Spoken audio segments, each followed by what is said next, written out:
Welcome to Cooking with Granny and Mama Soul Kitchen. Today we have questions and answers of Granny's Buttermilk Griddle Pancakes. All right, okay, what's the first question?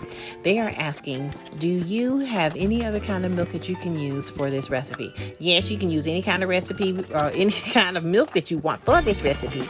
You can use oat milk, rice milk, almond milk, whatever your heart desires. Try it out. Let me know. Next. All right. So they want to know, can you use anything else besides butter? Yeah, no. Next question. You can if you have to. If you have to use margarine, whatever your heart desires is fine. But my answer to that, no. You got to have butter. The next question.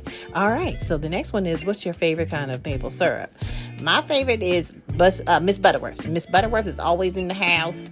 We used to use Golden Griddle. Golden Griddle was good. But, I like Miss Butterworth's. Whatever your heart desires.